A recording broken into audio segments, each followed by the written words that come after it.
वैष्णवेभ्यो नमो नमः। जय श्री कृष्ण चैतन्य प्रभु नित्यानंदा, श्री अद्वैत गदाधर शिवासादि गौर भक्त वृंदा। हरे कृष्णा कृष्णा कृष्णा हरे हरे, हरे राम राम राम हरे हरे। मुखं करोति वाचालं पंगुं लंघयते गिरिं, यत्कृपातमहं वन्दे श्रीगुरुं दीनतारिणे। कृष्णाय वासुदेवाय देवकी नंदनाय च नंदगोपकुमाराय गोविंदाय नमो नमः। हरे कृष्ण। तो आप सबका स्वागत है रविवार ये प्रातःकालीन क्लास में। So may be this is our last programme in this garden. From next Sunday we will be having programme somewhere else, so that we will declare soon. Hare Krishna. So आज बहुत ही ब्लेस्ड डे है। तिथि के हिसाब से तो गोवर्धन पूजा कार्तिक मास के दीपावली के नेक्स्ट डे होती है ना। प्रतिपदा उसे शायद कहा जाता है, प्रतिपदा। दूज, दूज इज भाई दूज, राइट। तो प्रतिपदा मतलब फर्स्ट डे आफ्टर दीपावली जो है, दीपावली अमावस्या के दिन होता है। तो प्रतिपदा के दिन जो है गोवर्धन पूजा का विधान है। यूं तो अब मास जो है कार्तिक मास खत्म हो चुका है, मगर गुरु कृष्ण की प्रसन्नता के लिए, हरे कृष्ण, गुरु कृष्ण की प्रसन्नता के लिए और आप सब लोगों को सिखाने और सीखने के लिए जो है इस गोवर्धन पूजा का आज हम लोगों ने आयोजन किया है। तो आप सब लोग उसके सहयोगी हैं, आप लोग सब उसके बधाई के पात्र हैं। आप लोगों ने श्योरली बहुत सारी सेवाएं ली होंगी, कुछ भोग बनाया होगा, कुछ कंट्रीब्यूट किया होगा। So for that congratulation. अभी शायद डिवोटीज गोवर्धन की स्थापना करेंगे। तो अगर हम उसकी महिमा नहीं सुनेंगे तो जो कुछ हम करेंगे वो कैसा हो जाएगा, रिचुअलिस्टिक हो जाएगा, यांत्रिक रूप से हम उसकी आराधना करेंगे। तो इसलिए जो इस्कॉन एक इंस्टीट्यूट है, अंतरराष्ट्रीय कृष्ण भावनामृत, जो हमें सिखाती है कि whatever we do we should be clear about why we do and how we do it, है ना। तो ये अगर क्लियर है तो चीजें जो है वो मटेरियल से स्पिरिचुअल हो जाती है ना, यांत्रिक से जो है पूर्ण रूप से कृष्ण भावना भावित हो जाती है। इसलिए उसके बारे में सुनना, श्रवण करना जो है वो सबसे ज्यादा इम्पोर्टेंट है। तो हम लोग आज गोवर्धन जो है महिमा, गोवर्धन पूजा का क्या महत्व है, और इसका इतना ज्यादा महत्व है कि श्रीमद् भागवतम में जो 10th कैंटो है श्रीमद् भागवतम का, जिसमें कृष्ण लीला जो है मूल रूप से है, तो उसमें 4 चैप्टर्स जो हैं, 4 chapters, not only 1 chapter but 4 chapters are specially focused, जो जिसमें सुखदेव गोस्वामी परीक्षित महाराज को 4 चैप्टर्स के अंदर जो है श्रीमद् भागवतम के गोवर्धन लीला का विस्तृत विवरण देते हैं। तो इसी को हम देखते हैं। टाइम मतलब ठीक है, but the past time is so long कि इसको हम कितना कवर अप कर पाते देखते हैं। तो गोवर्धन क्या है, पहले तो ये समझना है उसका एग्जिस्टेंस क्या है। गोवर्धन मतलब जस्ट एन मियर हिल, एक पहाड़ है जिसके लिए गोवर्धन परिक्रमा लोग करने जाते हैं। तो मैंने like in my daily life I come across such people जो हर महीने गोवर्धन परिक्रमा करते हैं नियम से, कोई एकादशी के दिन, कोई पूर्णिमा के दिन, या कोई भी पुण्यतिथि के समय जो at least once in a month जो है ऐसे ग्रुप ऑफ डिवोटीज हैं, those are not exactly ISKCON devotees but otherwise they travel to from Indore to Govardhan, मतलब वृंदावन मथुरा जाते हैं, मथुरा से गोवर्धन के लिए डायरेक्ट जो है निकल जाते हैं और वहीं उनकी परिक्रमा करके संध्या तक जो है फिर लौट कर वापस ट्रेन में दूसरे दिन वापस लौट आते हैं। तो बहुत बड़ी बात है कि हर महीने गोवर्धन परिक्रमा करना, मतलब कि उन लोगों का गोवर्धन के प्रति जो है बहुत ही श्रद्धा है, बहुत ही ज्यादा श्रद्धा है। तो गोवर्धन क्या है? एक पहाड़ के रूप में, एक भक्त के रूप में जो है उनकी क्या महिमा है। और भागवतम के अनुसार से जो है गोवर्धन क्या है अपने एग्जिस्टेंस में जो है, और उनकी पूजा की क्या महिमा है, कैसे उनका जो है प्रकट हुआ, और कैसे जो है भगवान कृष्ण ने गोवर्धन की पूजा को सर्वोपरि बताया देवी देवताओं की पूजा से, है ना, जिसको कर्म मीमांसा फिलोसफी कहा जाता है ना। तो उसके बारे में हम देखते हैं कितना कहाँ तक हम लोग इसको कवर अप कर पाते हैं। तो सबसे पहले प्रणाम मंत्र से शुरू करते हैं। तो आप लोग ने सबने यहाँ पर, मैंने चित्र इसीलिए रखवाया है तो जो नए बच्चे हैं उन लोग एटलीस्ट उनके मेडिटेशन में गोवर्धन जो है, तो आप लोग यहाँ देख रहे हैं भगवान कृष्ण जो है अपने दाएं, लेफ्ट, बाएं, ओके, बाएं, लेफ्ट हैंड के जो छोटी उंगली है उसके ऊपर जो है, जब भगवान कृष्ण 7 साल के थे, how many years? 7 years child. ये बच्चा कितना साल का? बाबू, राम बाबू 7। So what A coincidence. तो आप सोच लीजिए कि 7 साल का बच्चा 7 दिन तक, तो 7 रातों तक अपने लेफ्ट हैंड, मतलब हमारी तरह हम लोग में से कुछ लोग लेफ्टीज होंगे, बट नॉर्मली जब कोई शक्तिशाली कार्य करना होता है तो हम कौन से कार्य से करते हैं? Right hand, right hand considered as powerful. तो लेफ्ट हैंड मतलब कि दाएं हाथ का काम है, दाएं बाएं, सॉरी, ओह माय गॉड, बाएं हाथ का काम है, मतलब कुछ ज्यादा इंपॉर्टेंट नहीं है तो उसको बाएं हाथ से कर लेते हैं। अब बाएं हाथ में भी जो है 5 उंगलियों में ये जो छोटी उंगली, ये बहुत ही छोटी नगण्य मानी जाती है, तो इस पर भगवान ने उठाया, और इस पर भी नहीं, इसके नख के ऊपर उठाया, नाखून के ऊपर। तो वहां पे हम जाके देंगे, अगर हमें ये भी उठाना हो तो लुक्स वेरी डिफिकल्ट। तो आप सोच सकते हैं कि जो भगवान ने उसको उठाकर क्या बताया कि भगवान के लिए कुछ भी असंभव नहीं है और वो सर्वशक्तिमान है ना। तो उसका बहुत सिग्निफिकेंस है कि भगवान ने जो है लेफ्ट हैंड की छोटी उंगली के नाखून पर जो है इसको, इतने बड़े पहाड़ को जब आप जाएंगे वहां पर देखेंगे, तो एक समय था जब ये जो गिरिराज महाराज है, जो गिरिराज पर्वत है, ये इतने विशालकाय थे कि गगनचुंबी थे। मतलब समय के साथ उसके बारे में बताएंगे कैसे पुलस्त्य मुनि के श्राप के कारण जो है वो तिल तिल राई के दाने के बराबर जो है वो घटता जा रहा है, और कलयुग के अंत तक जो है it will get sync with in, पूरी तरह से वो लुप्त हो जाएंगे।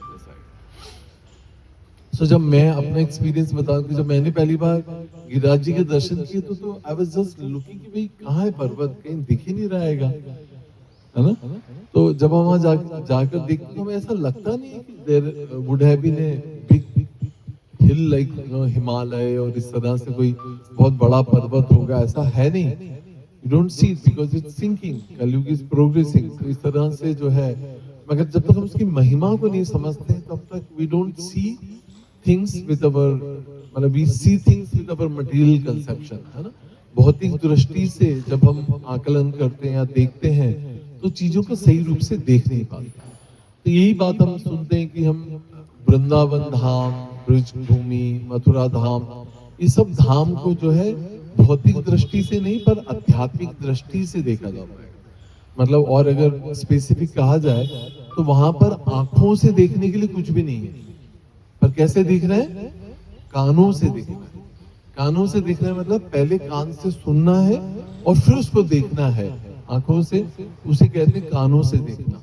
तो धाम को भौतिक दृष्टि से देखेंगे तो इट विल बी लाइक यहीं की तरह मकान, दुकान, बाजार, सड़कें और सब कुछ इस तरह से दिखेगा, लगेगा कि what is spiritual about it, है ना।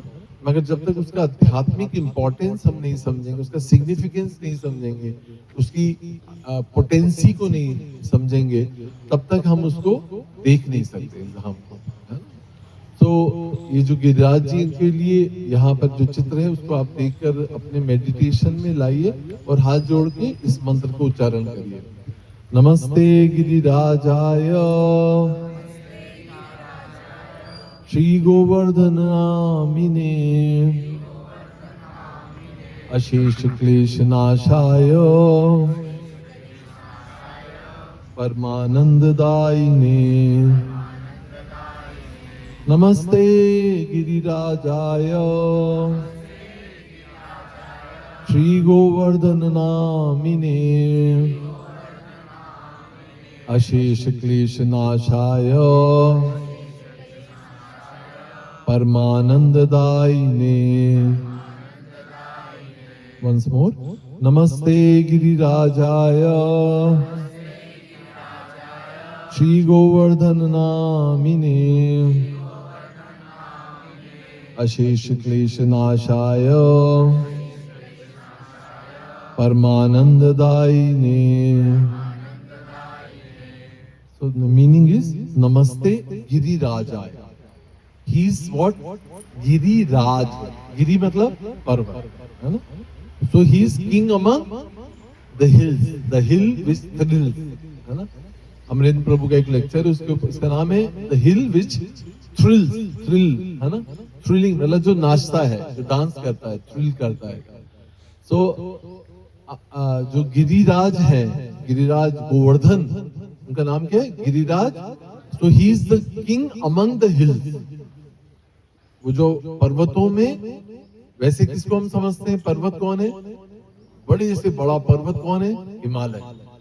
तो एक बार की कहानी ऐसी है कि हिमालय पुत्र कौन है? हिमालय पुत्री कौन है? पार्वती. तो पार्वती ने वरण किसका किया? शिव जी का. तो विंध्य पर्वत को जो है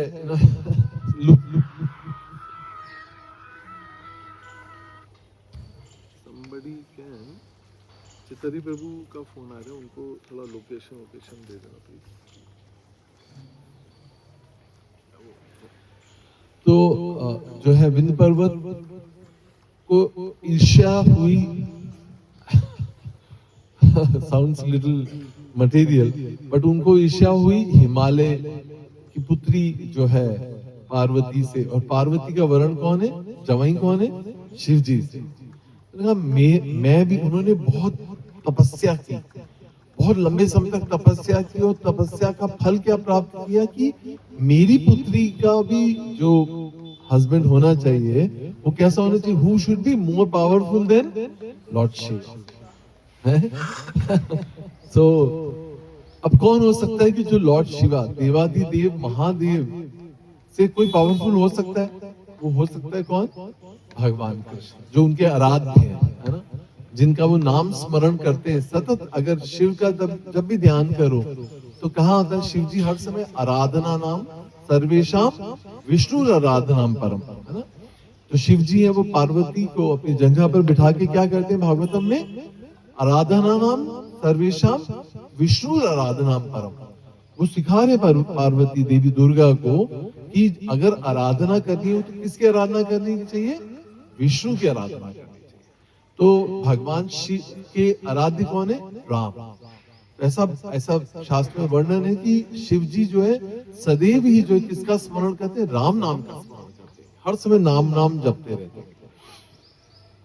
तो कई लोग प्रश्न करते हैं कि भाई राम सेतु निर्माण में फिर ये राम जी क्यों शिव जी की पूजा कर रहे हैं?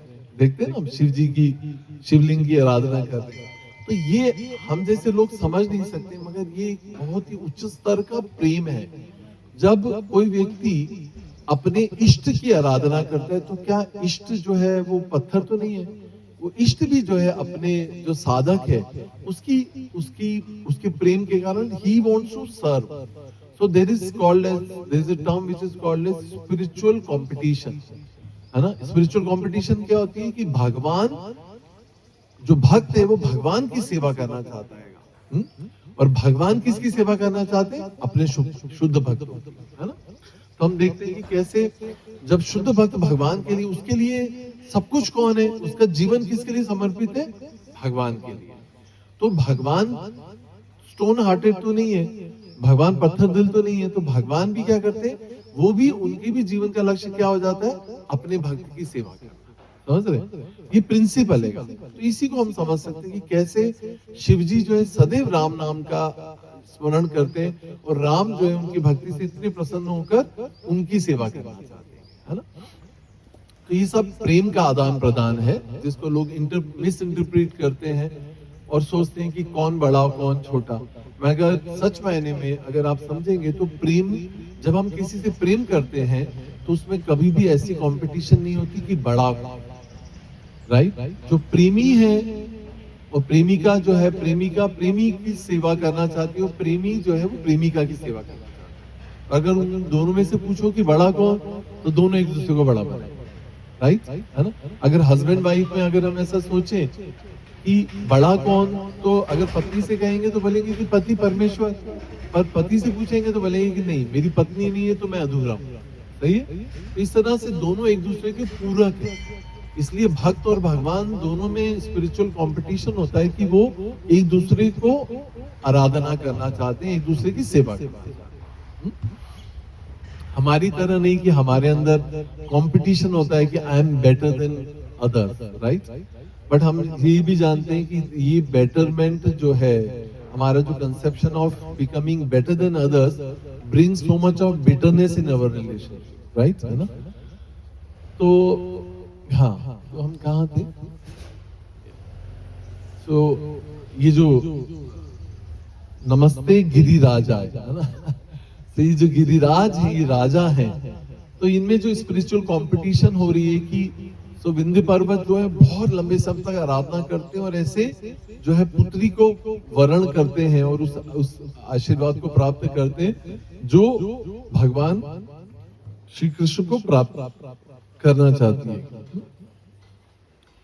तो इस तरह से जो है गिरिराज जो है वो पर्वतों में राजा है, क्योंकि उनका स्पिरिचुअल सिग्निफिकेंस है। फिर नेक्स्ट लाइन आता है श्री गोवर्धन नामिनी।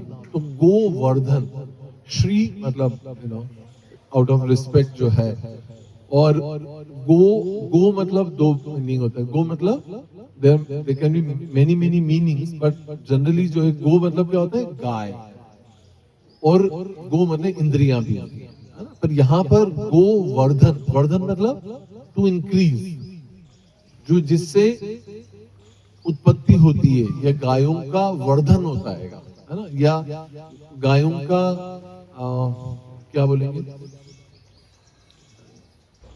संरक्षण, पालन होता है ना। तो गोवर्धन, गोवर्धन। तो गाय क्यों, गोवर्धन क्यों इतना इंपॉर्टेंट है? क्योंकि गोवर्धन एक पर्वत ही नहीं है, पर उस पर्वत पर सब कुछ है। जैसे कंद मूल, हरी हरी घास है, जलाशय है, पर्वत है, बहुत सारी औषधियां हैं, बहुत सारा वेजिटेशन है ना। तो गोवर्धन जो है वो सब कुछ प्रोवाइड करते हैं, और इससे जो है ब्रजवासियों का जो जीवन है वो उन्हीं के ऊपर निर्धारित है, उन्हीं पर निर्भर है वो लोग, है ना। इसलिए श्री गोवर्धन नामिनी, ऐसे गोवर्धन जो है उनको हम प्रणाम करते हैं, नमन करते हैं। अशेष क्लेश नाशाय। क्लेश क्या होता है? कलेश, क्लेश, कलेश। तो अगर हम देखें कि हमारे जीवन में कितने सारे क्लेश हैं, है ना, हाँ, सारे क्लेश ही हैं। तो मगर हम भक्ति करने से जो है सारे क्लेशों का नाश हो जाता है। कौन सी भक्ति करने से? हरे कृष्णा कृष्णा कृष्णा हरे हरे, हरे राम राम राम हरे हरे। भगवान का पवित्र नाम, जो भगवान का नाम और नामिने जो अभिन्न है, भगवान और भगवान का नाम अभिन्न है, क्योंकि भगवान के नाम में ही है। नहीं, पर भगवान का नाम जो है वो ही सब कुछ है, वही पूर्ण और पवित्र करने वाला है। तो उसके नाम जप करने से सारे जीवन के क्लेश जो है वो खत्म हो जाते हैं। मगर फिर भी अगर कुछ भी बच जाए, कोई ट्रेस जो है थोड़ा सा भी अगर ट्रेस भी बच जाता है, तो उसका भी जो क्षय हो जाता है वो किससे? गोवर्धन के दर्शन मात्र करने से। तो इसलिए लिखा है अशेष क्लेश नाशाय परमानंद दाई, है ना? तो परम आनंद की जो प्राप्ति हम करना चाहते हैं, तो वो परमानंद जो है वो हमें कैसे प्राप्त होगा? जब हम गोवर्धन परिक्रमा करेंगे, गोवर्धन की आराधना करेंगे, गोवर्धन की पूजा करेंगे, तो उसके द्वारा जो है जीवन के में सारे क्लेशों का जो है वो नाश हो जाते हैं। तो ये जो गोवर्धन पूजा है, ये बहुत बड़ा उत्सव है। पूजा जो स्पेशली जो प्रतिपदा के दिन होती है, क्योंकि मानव जो है वो उत्सव प्रिय है ना? उत्सव प्रिय है। एंड उत्सव क्या करते हैं? उत्सव हमारे जीवन की मोनोटोनी को ब्रेक करते हैं, है ना? जो हमारा जीवन है वो उसमें एक सारता आ जाती है ना? मोनोटोनस बोलते हैं। तो मोनोटोनी जो है उसके कारण जो है जीवन में उत्साह नहीं बचता है, एंथुसियाज्म नहीं रहता है ना?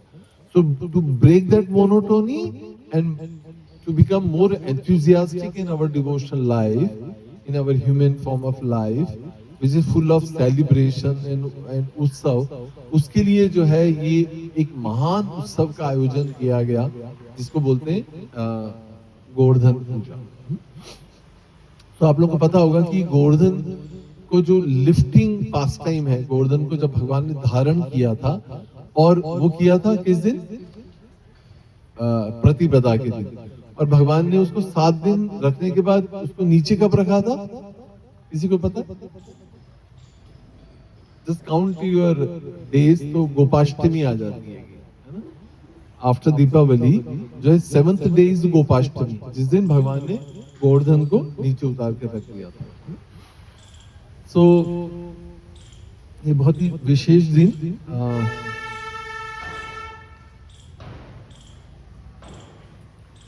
और इसी लीला से भगवान को एक नाम प्राप्त हुआ था।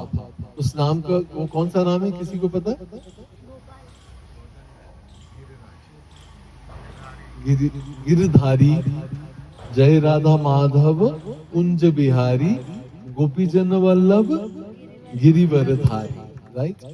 और एक और नाम मिला था भगवान को इस लीला से, कोई बताएगा?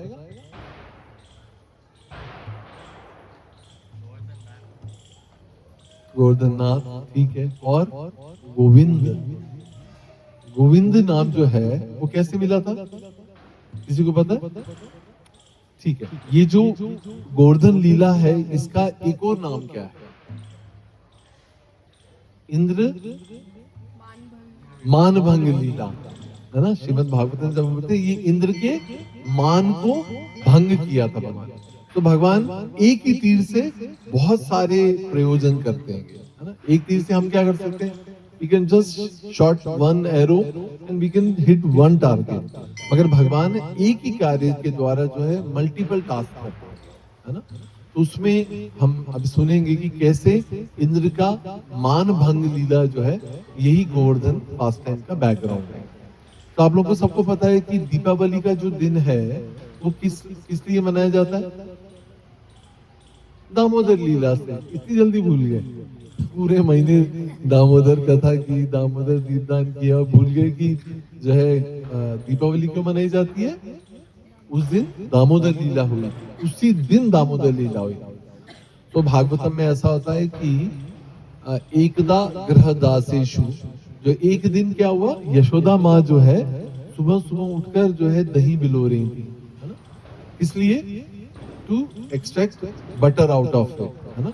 और वो भगवान को, दामोदर को खिलाकर जो है पूरी दाम बंधन लीला एग्जीक्यूट होती है, पता है ना सभी को?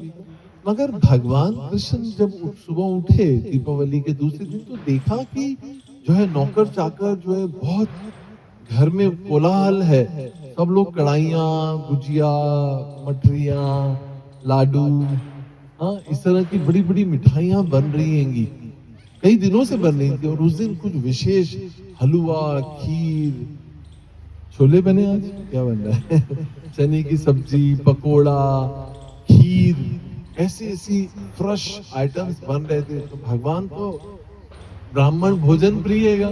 और ब्राह्मण भगवान कृष्ण कौन है? भगवान कृष्ण कौन है?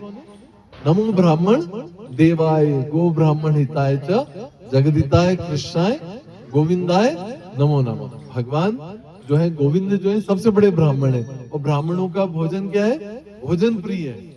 जैसे खीर पूरी देखी तो बस तोन पे हाथ फेरने लग जाते हैं कि भाई अब जो है प्रसाद मिलेगा, है ना? तो हम भी उन्हीं को फॉलो करते हैं।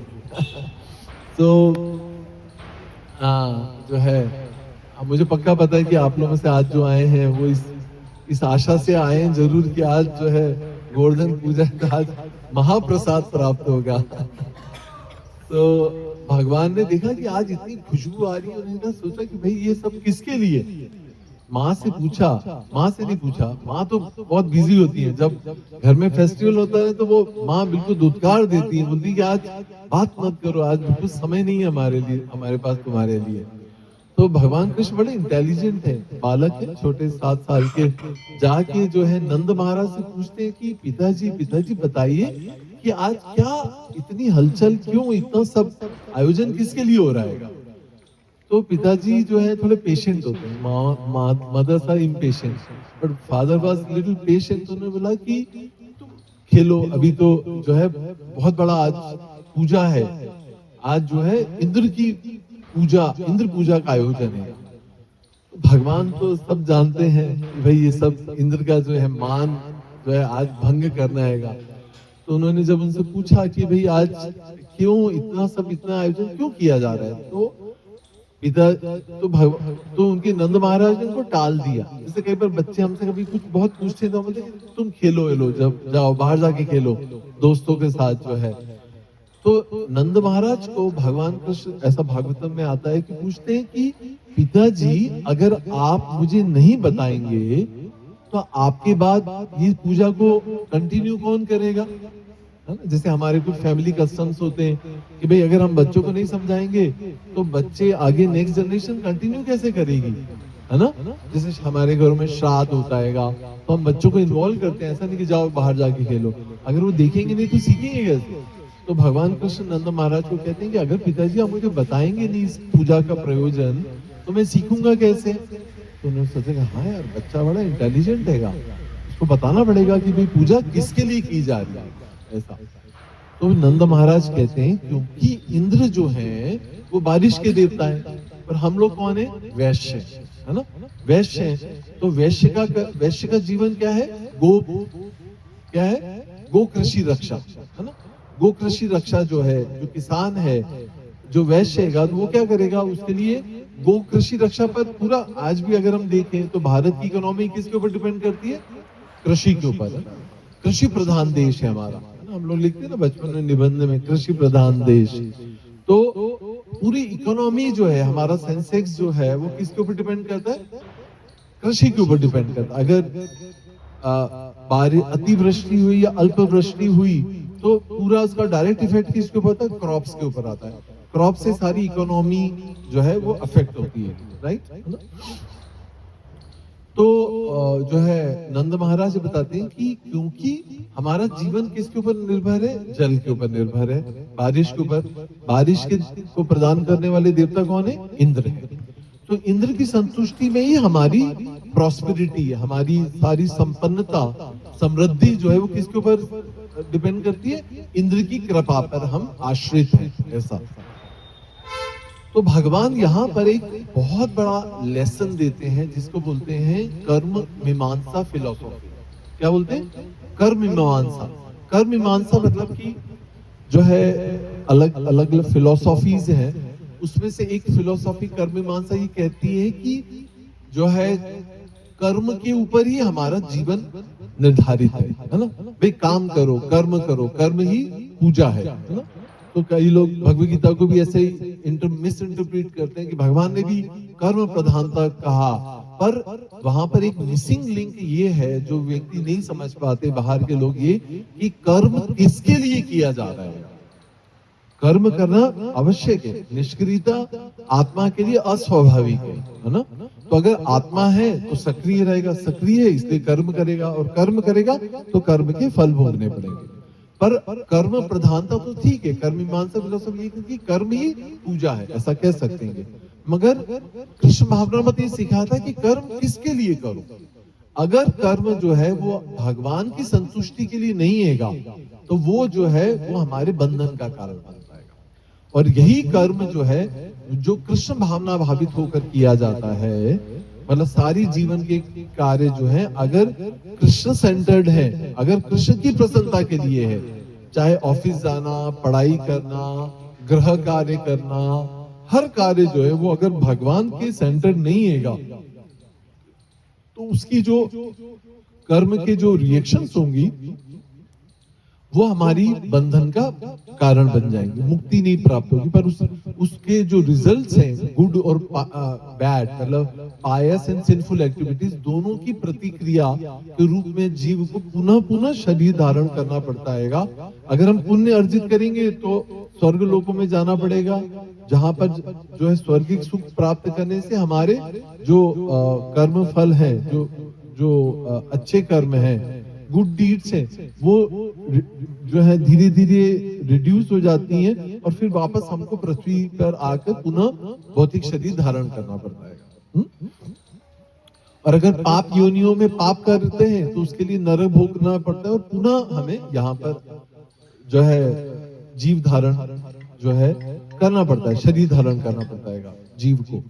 तो इसका मतलब है कि पाप पुण्य के द्वारा जो है हम मुक्ति को कभी प्राप्त नहीं कर सकते। पर इसके लिए सबसे आवश्यक है कि कर्म जो है वो 3 प्रकार के होते हैं, है ना? कौन कौन से होते हैं कर्म जो है वो? अगर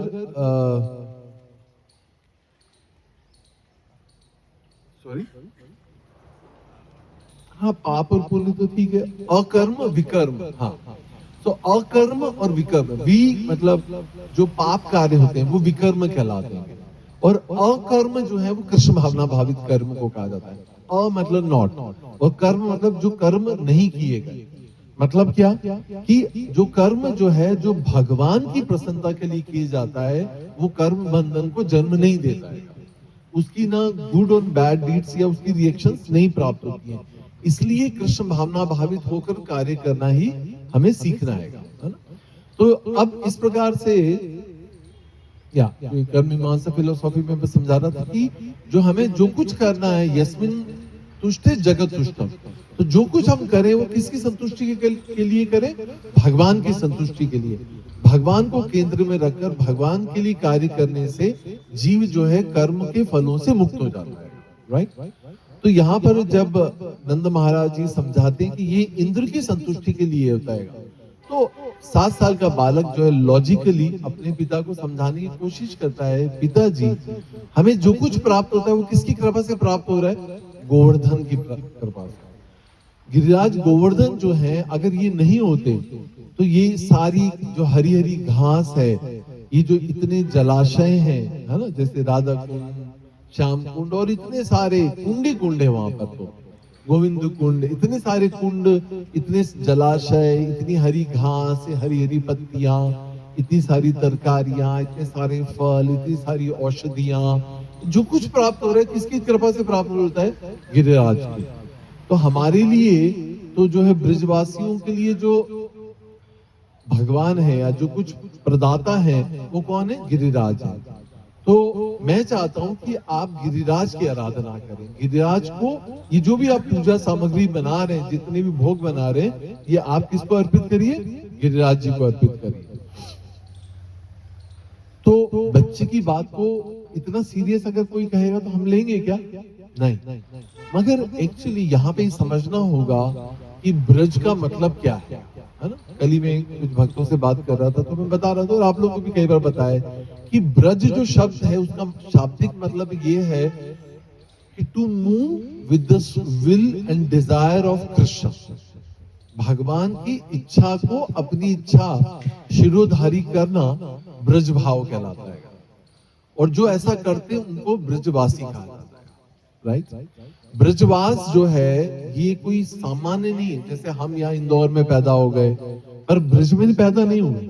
इसका मतलब ये है कि ब्रज में जन्म लेना जो है वो कई जन्मों की तपस्या की सुकृति के द्वारा जो है कोई ब्रज में जन्म लेता है, ब्रजवास प्राप्त होता है। दैट्स अ डिफरेंट इशू कि आप ब्रज में पैदा होके करते क्या हो, है ना? क्योंकि अगर जब हम ब्रज में जाते हैं, खासकर वृंदावन मथुरा में जाएंगे तो हम देखेंगे people who are not doing what they should have been doing it. ऐसा वो टीवी देख रहे हैं या कुछ ऐसा अनइथिकल कर रहे हैं, पर that's none of our business to जज। मगर अगर सच मायने में देखिए तो वहां पर ऐसा हम भागवतम से पढ़ते हैं कि इवन ब्रह्मा जी, लॉर्ड शिवा, जैसे हमने बात की थी कि लॉर्ड शिवा जो है वो चाहते हैं, जैसे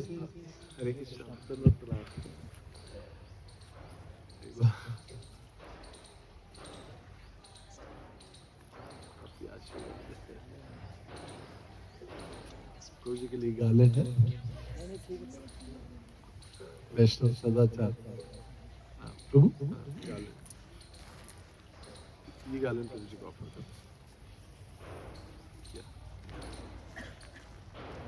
अरे बाबा, तो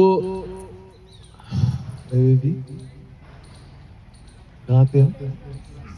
या तो ब्रजवासी मतलब जो ब्रज में वास है, इवन बड़े बड़े देवी देवता ब्रह्मा जी, लॉर्ड शिवा जो है, they want to become a blade of grass in Govardhan, in the holy land of Braj. मतलब घास का तिनका बनना भी जो है वो भी बहुत सामान्य नहीं है। कहां पर? ब्रज भूमि में। तो what to talk about a insect to and to elephant, मतलब चींटी से लेकर एक जो है मल का कीड़ा बनना भी जो है ब्रज भूमि में इतना सामान्य नहीं है। उसके लिए भी बहुत सारी जन्मों की सुकृति प्राप्त करने के बाद किसी को ब्रज में वास मिलता है। तो जब हम इस चेतना को, इस बात को समझते हैं तो हम समझ सकते हैं कि जो पेड़ हैं, जो लताएं हैं, जो भंवरे हैं, जो तितलियां हैं, जो पशु पाखी हैं, जो चिड़िया हैं, तोते हैं, जीव हैं, बंदर हैं, गाय हैं, वो सब जीव कौन है जो वृंदावन में है, जो ब्रज भूमि में है? हाँ, वो कितने विशेष है। दे हैव लाइक, वो सामान्य जीव नहीं है। उन्होंने मतलब कई जन्मों की तपस्या के बाद उनको इस प्रकार से वो शरीर प्राप्त हुआ है जिसमें वो अपनी भक्ति और भगवान के आनंद का वर्धन करते हैं। नहीं या तो वाज आई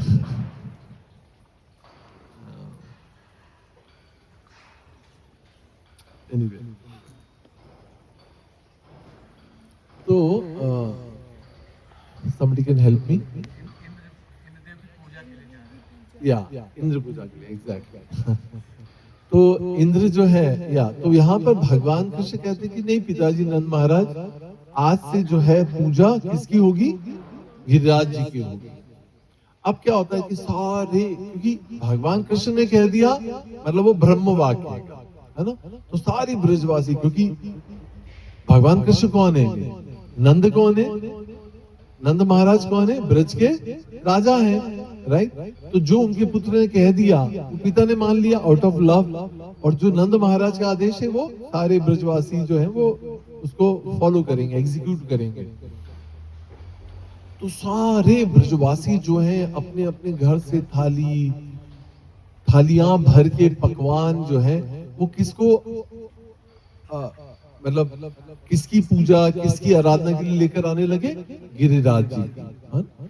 तो अब क्या हुआ कि जब जो है, अब यहाँ पर श्रीमद् भागवतम में बहुत ही विस्तृत विवरण आता है कि गोवर्धन जो है कौन है ना? So will pause and then will go to and fro, है ना?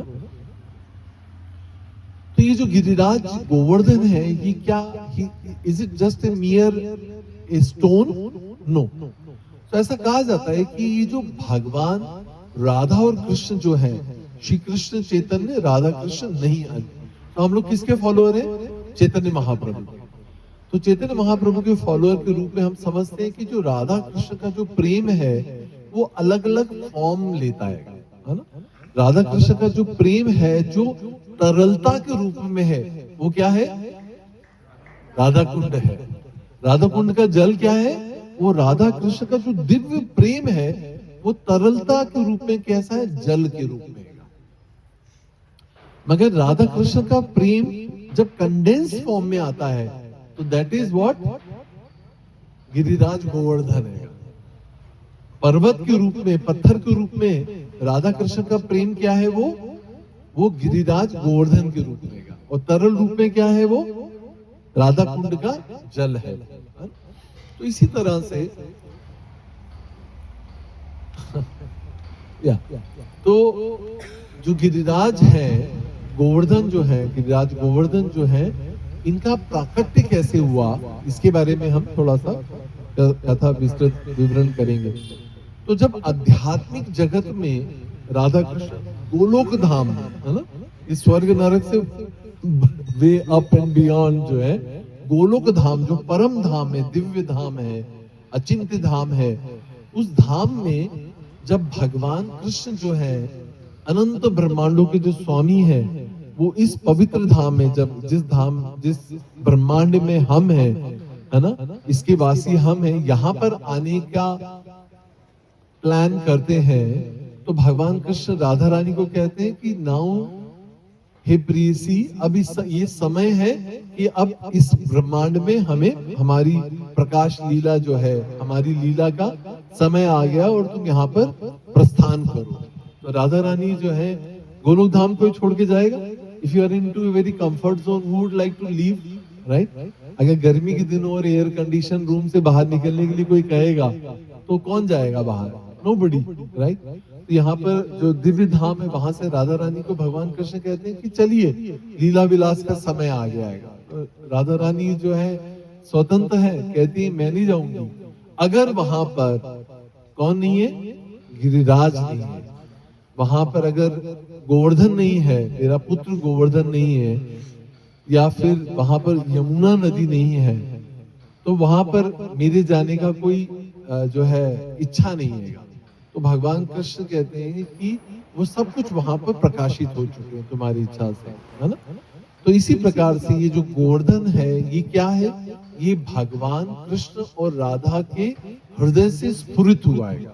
कैसे स्फुरित हुआ है? भगवान राधा और कृष्ण के हृदय से उसकी उत्पत्ति हुई है ना।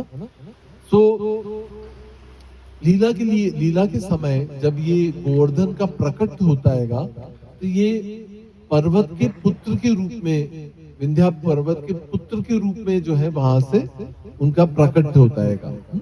जब ये प्रकट होता है तो उस समय रावण के दादाजी, जिनका नाम क्या था? पुलत्स्य ऋषि जो है, वो वहां पर विचरण कर रहे थे। He was looking for a place for meditation, है ना। तो वो वहां से गुजर रहे थे, उड़ के जा रहे थे पुलत्स्य मुनि। तो उन्होंने देखा कि कोई, he was looking for a better place, कोई अच्छी कंदराएं हो, अच्छा जला, जहाँ पे कोई जलाशय हो, कहीं कुटिया हो जहाँ बैठ के वो अपनी साधना कर सके। तो उन्होंने, उनकी नजर जो है वो उतरते हैं, देखते हैं कि बहुत अच्छा पर्वत है, बहुत रमणीय है, और वहां पर जो है पर्वतराज को जो है उनके स्वागत के लिए आते हैं और उनसे कहते हैं कि हे ऋषिवर, आपकी मैं कैसे सेवा कर सकता हूँ?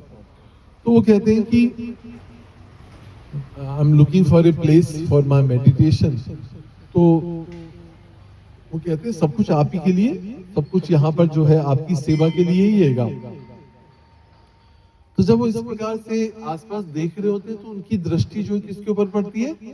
गोवर्धन के ऊपर होती है। तो गोवर्धन एक बालक के रूप में है वहां पर।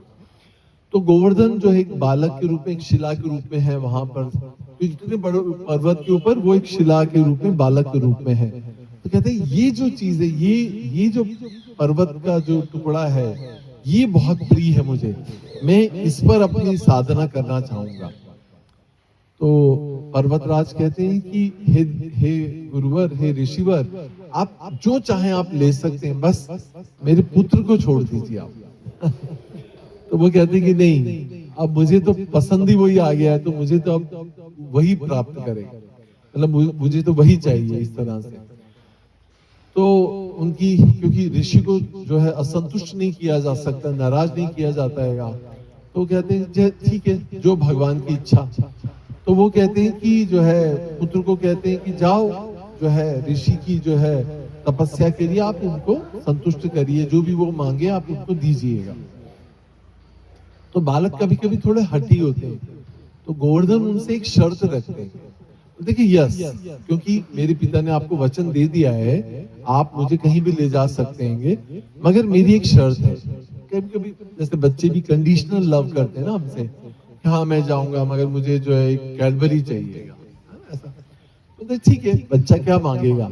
तो गोवर्धन से कहते हैं पुलस्त्य मुनि से कि आप मुझे जहां चाहे ले जा सकते हैं, मगर एक शर्त है मेरी, और वो क्या, ये कि आप मुझे अगर कभी भी ले जाते हुए कहीं रख देंगे तो मैं वहां पे स्थापित हो जाऊंगा, फिर मैं आप मुझे उठा नहीं पाएंगे। तो ऋषि ने सोचा कि भाई ये बच्चा है और मैं तो इतना पावरफुल ऋषिवर हूं, तो बालहट के सामने क्या किया जाए। मैंने कहा ठीक है, जो तुम्हारी इच्छा। अब वहां से पुलस्त्य मुनि उनको लेकर जा रहे होते हैं, है ना। पुलस्त्य मुनि जो है उनको लेकर लंका की ओर जा रहे होते हैं। तो इस बीच में क्या पड़ता है, मथुरा मंडल, है ना, जो ब्रज मंडल जो है वहां से ऊपर से गुजर रहे होते हैं। तो ऐसा कहा जाता है, इंग्लिश में बोलते हैं by the will of Providence, है ना, भगवत इच्छा से क्या होता है, उनको लघु शंका लगती है ना, need to go for toilet. तो वो लघु शंका के लिए अब उनको अर्जेंसी लगती है, तो उन्हें सोचते हैं कि चलो नीचे चलते हैं, इनको रख कर, मतलब भूल जाते हैं कि जो है गोवर्धन को मैंने क्या प्रॉमिस किया था। तो वो जो है उनको वहां स्थापित करके लघु शंका के लिए जाते हैं। ब्राह्मण जो है यज्ञोपवीत को कान पे बांधता है, लघु शंका करके हस्त प्रक्षालन करके आते हैं, तो देखते हैं कि गोवर्धन स्थापित हो चुके हैं जहां हम लोग जाते हैं, जहां गोवर्धन परिक्रमा करते हैं। तो वहां पर जो है गोवर्धन स्थापित हो चुके हैं। पुलस्त्य मुनि के उठाने की कोशिश करते हैं, and he forgets कि what I promised, right?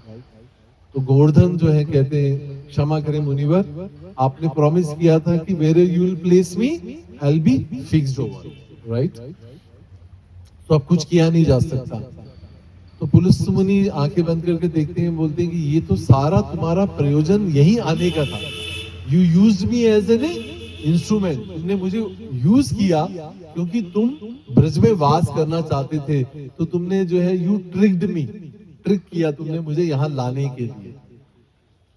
तो सब कुछ समझ आते हैं, मगर रुष्ट होकर उनको श्राप दे देते हैं कि क्योंकि तुमने मुझे ट्रिक किया है to come to this place, तो मैं तुम्हें श्राप देता हूं कि तुम जो है सतयुग, त्रेता, द्वापर, कलयुग तक जो है तुम राई के दाने के बराबर जो है प्रति दिवस जो है वो सिंक होते जाओगे, धसते जाओगे, है ना। और वही हम देखते भी आज जो है कि मतलब ग्रेजुअली जो है गोवर्धन जो है वो सिंक होता जा रहा है, सिंक, क्योंकि राई के दाने पता नहीं चलता हैगा, मगर फिर भी जो है it is getting sink day by day after day, है ना। तो अगर आप जब गोवर्धन जाएंगे तो जो बहुत विशेष बात देखने की ये है कि you will see there are two kind of stones, जो बड़ी बड़ी विशाल पर्वत, विशाल शिलाएं हैं, है ना। उसमें दो प्रकार की शिलाएं जिसको मैंने खुद ने भी नोटिस किया, जैसे वो सामने एक बिल्डिंग दिख रही है, वहां पे ब्राउन कलर की कुछ टाइल्स है और कुछ लाइट टाइल्स है, कुछ लाइट कलर की टाइल्स हैं और कुछ ऐसे। तो वहां पे भी आप देखेंगे कि कुछ डार्क स्टोन्स हैं, कुछ बहुत लाइट स्टोन्स हैं। जो डार्क स्टोन्स हैं वो कृष्ण को रिप्रेजेंट करते हैं, और जो लाइट कलर के स्टोन्स हैं वो किसको रिप्रेजेंट करते हैं, राधा रानी। तो ऐसा कहा जाता है, हमारे आचार्य बताते हैं कि गोवर्धन को जो है हरिदास वर्य कहा जाता है। क्या कहा जाता है, हरिदास वर्य। जो हरिदास वर्य है, वर्य का मतलब होता है कि जो भगवान के महान सेवक हैं। वर्य मतलब हु इज द टॉप, को सर्वश्रेष्ठ, है ना। दास तो बहुत है, हरि के दास तो बहुत है। कौन है हरिदास, हरिदास ठाकुर, पर नहीं, हरिदास किसको कहा जाता है? जो हरि के दासों में सर्वश्रेष्ठ दास हैं युधिष्ठिर महाराज, नारद मुनि।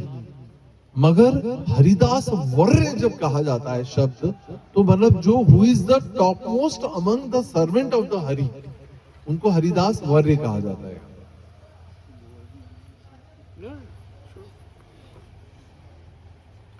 हरिदास वर्य कहा जाता है। ऐसा क्यों? कौन बताएगा यहाँ पे क्लास में कि हरिदास वर्य का मतलब क्या होता है? Anybody? Morning class devotees? Vinay कहाँ है? विनय प्रभु का पूछिए उनसे। और कोई यहाँ से क्लास में?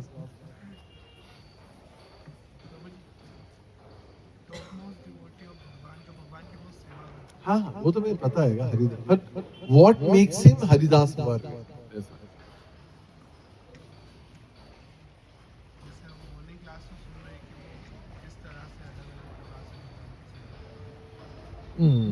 Not satisfactory. और कोई? सॉरी, ठीक है, वर्ण कर लिया हो हरि का, ठीक है। नहीं, पर जब तक परंपरा में नहीं सुना हो नहीं पता सकते। It's not a guess, I am not asking to guess it, I am asking to know what is meaning it.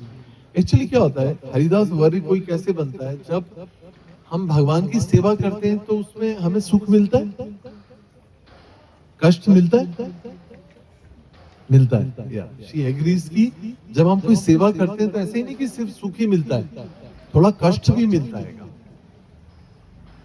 मगर सेवा में सुख के साथ कष्ट भी मिलता है। Agree? All of you agree? कोई भी सेवा करेंगे भाई, पढ़ेंगे, रिजल्ट अच्छा आता है, मगर उसके पीछे कष्ट भी तो है। कितनी रातों की नींदें हराम करते हैं, कितनी कितनी कष्ट, खाना पीना सोना सब कुछ कम करने के बाद, पढ़ाई करने के बाद हमको एक अच्छा रिजल्ट मिलता है। तो सेवा में मिलने वाला जो कष्ट है, अगर ऐसा कोई भक्त हो जिसको कष्ट में भी सुख का अनुभव हो, वो बनता है हरिदास वर्य। समझ रहे? It's very thin line to understand. जिसने की नहीं हो उसको कभी नहीं समझ आएगा, पर जिसने की हो वही समझ सकता है कि भगवान की सेवा में, जैसे चलिए गुरु की सेवा, गुरु की सेवा में भी कष्ट है कि नहीं है भाई? जब गुरु महाराज अगर 2 बजे उठेंगे तो सेवक को कब उठना पड़ेगा? हाँ, 1-1:30 बजे उठना पड़ेगा। सोएंगे अगर 9 बजे तो आप कब सोएंगे? 10 बजे, क्योंकि उनके सोने के बाद या उनके सोने से पहले उनका बिस्तर लगाएंगे, उनको मालिश करेंगे, उनका हाथ पांव दबाएंगे, उनका मच्छरदानी लगाएंगे, है ना, उनको चामर ढलेंगे, उनको पंखा करेंगे, फिर वो अच्छे से सो जाएंगे, उसके बाद सोएंगे। समझ रहे हैं बात को? तो मतलब कि सेवा में कष्ट तो है, बहुत सारा कष्ट होता है, मगर जो कष्ट में भी सुख का अनुभव करता है वो सेवादास, वो हरिदास वर्य कहलाता है। समझ रहे हैं? तो गिरिराज जी जो है भगवान के ऐसे सेवक है, वो हर कष्ट में भी जो है सुख का अनुभव करते हैं। देखिए, जैसे कोई हमारे ऊपर पांव रखे तो कष्ट होगा कि नहीं होगा? मगर गिरिराज के ऊपर जो है सारा दिन ब्रजवासी बच्चे, छोटे गोपीगण जो है खेलते हैं, गुफाओं में, कंदराओं में छुपते हैं, लुका छुपी, है ना, हाइड एंड सीक गेम खेलते हैं, उसके ऊपर चढ़ते हैं, पांव रखते हैं, कूदते हैं। हाँ, तो ये सब कुछ जो है उनके पर्वतों के ऊपर भगवान के चरण कमलों का जो है स्थापन रहता है, तो वो उसमें कष्ट नहीं, उसमें सुख का अनुभव करते हैं। इसलिए जो है ये सब उनको हरिदास वर्य बनाता है ना। तो यहाँ पर जो है ये पुलस्त मुनि वाली कथा तो समाप्त हुई कि वो यहाँ पर स्थापित हो गया, वो श्रापित होकर जो है now he is into Braj में है। अब यहाँ पर होता है ये कि एज आई टोल्ड यू कि ये कथा टू एंड फ्रो है, बैक एंड फोर्थ हम चलते हैं आगे। तो यहाँ पर जो है इंद्र की जो है पूजा रोक दी गई। तो इंद्र जो है वो अब क्या करते हैं कि डेमी गॉड है ना, देवी देवता और भगवान में अंतर है, सब कुछ एक नहीं है, सब बराबर नहीं है। तो कभी कभी लोग, हमारे जैसे बच्चे जो हैं, हम जब नए नए भक्ति में आते हैं तो हम, हमारा कंसेप्शन क्या, जब हमारे घर में जो देवालय होता है, जो देवालय, देवालय राइट, घर में जो ऑल्टर होता है उसमें क्या होता है, साईं बाबा से लेकर जो है दुर्गा माता जी और शिव जी और भगवान कृष्ण, सब भीड़ भरी होती है, पूरा जहां जाते हैं वहां से लाके वो उस म्यूजियम में रख देते हैं हम, और सबको पूजा करते रहते हैं, और इसको नहीं किया तो वो नाराज हो जाएगा, और उसको किया तो वो नाराज हो जाएगा। इस चक्कर में समझ नहीं आता कि भगवान कौन, और सभी को भगवान मान लेते हैं, सब बड़े और सब भगवान हैं। मगर ऐसा नहीं है, it is a misconception actually. जैसे एक देश को चलाने के लिए एक राष्ट्रपति, एक प्रधानमंत्री, एक पार्लियामेंट होता है, उसमें अलग अलग डिपार्टमेंट, मिनिस्ट्री होती है, इसी तरह अलग अलग स्टेट्स होती हैं, स्टेट मिनिस्ट्री होती है, स्टेट मिनिस्ट्री में अलग अलग डिपार्टमेंट्स होते हैं, अलग अलग सिटीज होती हैं, सिटी हेड होता है, कलेक्टर होता है, राइट, पार्षद होते हैं। तो इस तरह से एक देश को चलाने के लिए there is a system, you know, there is a system. आप लोग तो सब पीएससी यूपीएससी वाले होंगे, आपको सब पता है कि पूरा एक एडमिनिस्ट्रेटिव सिस्टम होता है। तो इतने बड़े ब्रह्मांड को चलाने के लिए कोई सिस्टम नहीं है, has to be, there is a system to create, मतलब क्रिएशन के लिए, एनिलिसिएशन के लिए, प्रोडक्शन के लिए, मेंटेनेंस के लिए एक पूरा सिस्टम है, राइट। हम साइंस वाले इकोसिस्टम पढ़ते हैं। तो ऐसी तरह से इस अनंत ब्रह्मांड, जिस ब्रह्मांड के हम हिस्सा हैं, उसके अलावा भी ऐसे असंख्य ब्रह्मांड हैं। उन असंख्य ब्रह्मांडों को चलाने के लिए एक सिस्टम है, राइट। उस अनंत ब्रह्मांडों के स्वामी भगवान कृष्ण हैं, जो परम भगवान है, और उनके अलावा उनके द्वारा प्रदत्त जो है, या उनके द्वारा प्रतिष्ठित जो है देवी देवता हैं, जो अलग अलग डिपार्टमेंट्स हेड है, सही है। Education ministry Saraswati Devi, water ministry, fire ministry, rain ministry, अलग अलग demigods are given different task execution, मतलब उनको भगवान ने ईश्वर बनाया, राइट। जैसे ब्रह्मा जी अपनी स्तुति में कहते हैं, ईश्वरो परम कृष्ण सच्चिदानंद विग्रह अनादिर राधिर गोविंदम सर्व कारण कारणम। भगवान कृष्ण जो है आदि कारण है, मगर ईश्वर है, वो परम ईश्वर है, मगर ईश्वर मतलब नियंता। जैसे पति पत्नी के लिए पति क्या है, पति परमेश्वर, गलत नहीं है, क्योंकि वो घर को चलाने के लिए वो ईश्वर है, he is the master in A given situation, right. इसी तरह से जो है ईश्वर, जो इंद्र भी जो है ईश है, क्योंकि उनको पानी की देवता, पानी के सप्लाई के लिए रेन मिनिस्ट्री दी गई है पूरी, सही है। कैसे समुद्र का पानी वाष्पीकृत होगा, राइट, कैसे क्लाउड्स बनेंगे, कैसे क्लाउड्स को ऑर्डर दिया जाएगा इंद्र के द्वारा, कहां बरसो, कहां अल्प, कहां अति, है ना। इस तरह से वृष्टि होगी, फिर पानी गिरेगा, पानी जो है, इस तरह से सारा प्रॉस्पेरिटी पूरे, there is a chain for it, right. तो अगर कोई व्यक्ति को कोई डिपार्टमेंट हेड बना दिया जाए और वो अपने आप को सब कुछ सर्वे सर्वा समझ ले, तो ये क्या है, एक तरह से गलत फहमी है ना। तो इंद्र जो है, ऐसी गलत फहमी हमको भी हो जाती है कभी कभी, कि हमें कोई सेवा दी गई और हम सेवा को अपने ऊपर ही समझ लें कि मेरे होने से ये सेवा हो रही है, ये I am the doer, right, जिसको डूअर मेंटेलिटी बोलते हैं, कि आई एम द डूअर, मैं करने वाला, कर्ता अहम इति मन्यते। भगवद गीता में क्या बोलते हैं, कर्ता अहम इति मन्यते। ये ऐसा मैं मान लूं कि करने वाला कौन है, मैं घर चलाता हूं, मैं तुमको पालता हूं, मैं कमा के लाता हूं, which is a wrong conception, which is a wrong mentality। अगर विनम्रता हमें क्या सिखाती है भगवद गीता की, मैं जो है भगवान के द्वारा निमित्त हूं, I am only an instrument which I have been given by this service given by Krishna as a service। ये मेरी सेवा है, ये सेवा भाव है। अगर इसका अपोजिट भाव क्या हो सकता है, कर्ता हम इति मन्यते। तो इंद्र को क्या लगा कि अगर मैं बारिश नहीं करूंगा तो ये सारे ब्रजवासी क्या जाएंगे, ये सब ब्रज जो है सूख जाएगा, तो इस तरह से वो रुष्ट हो गए, नाराज हो गए कि अब मेरी पूजा नहीं करोगे तो क्या होगा, मैं तुम्हें अगर प्रसन्न नहीं होंगे तो क्या होगा, रुष्ट हो जाएंगे। तो ये एक बहुत बड़ा लूपहोल है इन डेमी गॉड वर्शिप। थोड़ा आप लोगों को अच्छा नहीं लगेगा, मगर सच को तो सच कहना ही पड़ेगा। तो देवी देवताओं की और भगवान की भक्ति में यही अंतर है कि भगवान जो है कभी नहीं भूलते कि जो है उनका जो नेचर है, लविंग नेचर जो है, या जो कृपालु स्वभाव है, भगवान कभी नहीं भूलते, उससे कभी भी वो विचलित नहीं होते, वो कभी वहां से स्टेप डाउन नहीं होते। इसलिए उनको बोलते हैं अच्युत्य। च्युत्य मतलब जो अपनी बात से या अपनी सेवा पोजीशन से जो कभी भी फॉल नहीं होता, इंग्लिश में बोलते हैं इनफॉलिबल। भगवान का नाम है अच्युत्य गो, है ना। तो भगवान जो है वो अपनी बात से, अपने अपने लक्षण या क्वालिटी से कभी भी नीचे नहीं आते। मगर डेमी गॉड्स का क्या रहता है, देवी देवताओं का ये रहता है कि if you as long you worship them, offer them, they are happy, they will bless you. But if you don't do that, they will curse you, you will be drowned. समझ आ रहे बात। तो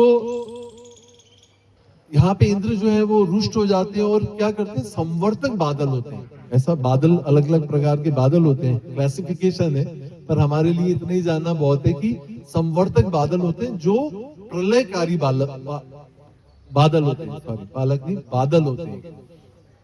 उनका नाम है संवर्तक बादल। वो बादल कैसे होते हैं, जैसे अभी थोड़े दिन पहले रेन्स हो रही थी, कैसी होती है, ड्रॉप ड्रॉप, है ना, उसको बोलते हैं ड्रिजलिंग। क्या बोलते हैं, ड्रिजलिंग। मतलब ड्रिजलिंग ऐसा होता है कि आप आ जा सकते हो, स्कूल कॉलेज जा सकते हो, ऑफिस जा सकते हो, वो गिरती रहती है बूंद बूंद, मतलब इट्स बेरेबल, है ना। उससे ज्यादा होती है कैट्स एंड डॉग, ऐसे अलग अलग इंग्लिश में नाम होते हैं। कैट्स एंड डॉग मतलब it's like a heavy rain, raincoat पहनना पड़ेगा, छाते के बिना आप मूव नहीं कर सकते। Sometime you even get completely drenched even with the raincoat, that is called as cats and dog. मगर ये भी नहीं, ऐसी बारिश जो बादल, जैसे अभी आप लोगों को पता होगा पंजाब में क्या हुआ था, do you know, in last 550 years history, Punjab got drowned completely into the water. Why? Because of जो क्लाउड्स हैं वो फट गए थे। देखो, क्लाउड से अगर पानी गिरे तो ठीक है, पर बादल ही फट जाए तो क्या होगा, प्रलय आ जाएगा। आप समझ सकते हैं। तो ऐसे बादल, संवर्तक बादलों को इंद्र ने आदेश दिया कि जाओ और ब्रज को जलमग्न कर दो, डुबो दो उनको। अब देखिए, आज तक जो है इतनी सारी दीपावली पे जो है पूजा होती रही, इंद्र खुश थे, बढ़िया जो है टाइम से बारिश होती रही, कंट्रोल सब अच्छा चल रहा था। जरा सी पूजा नहीं की तो क्या मूड क्या है, चेंज, सत्यानाश जाए तुम्हारा। प्रलयकारी भेज दिया।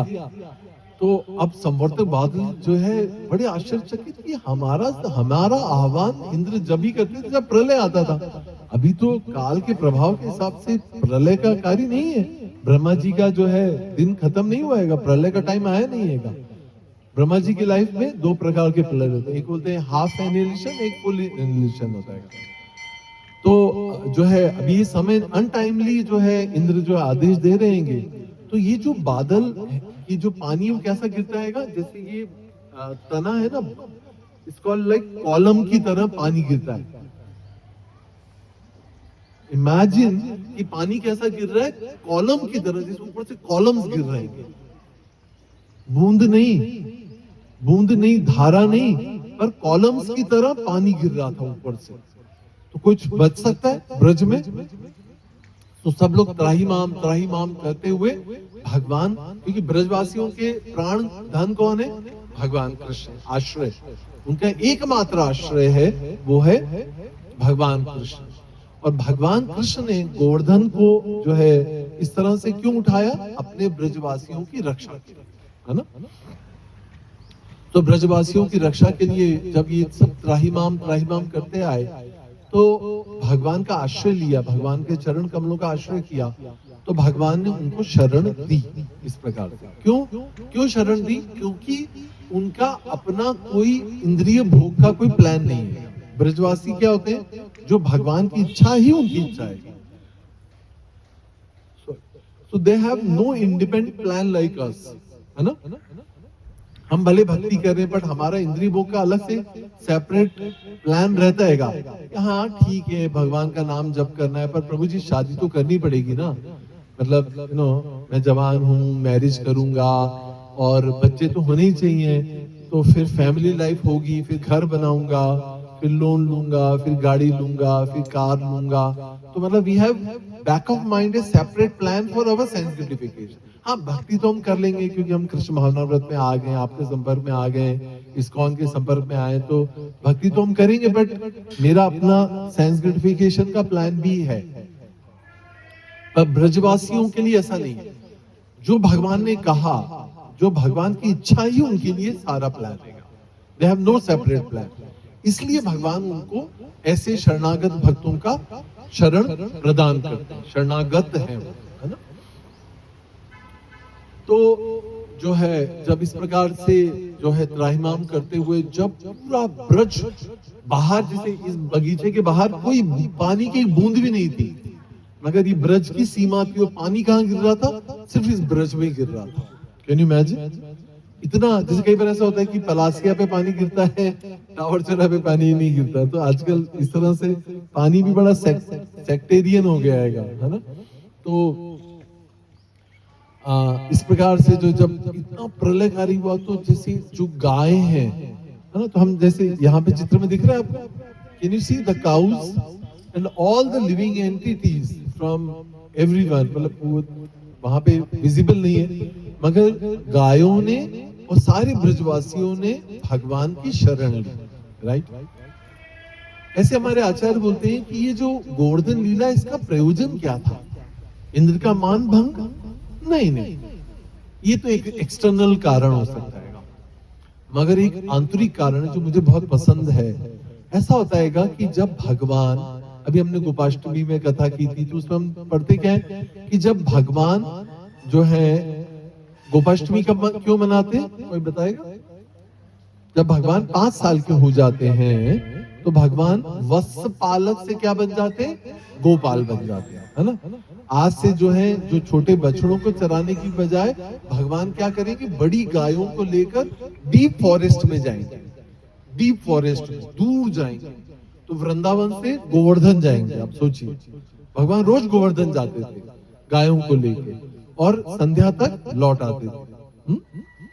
तो अब क्या हो रहा है कि जब भगवान ब्रज से, वृंदावन से जब गाय चराने के लिए जाते हैं, तो गोपियां, माँ यशोदा, वृद्ध गोप क्या करते हैं, भगवान के विरह में चले जाते हैं।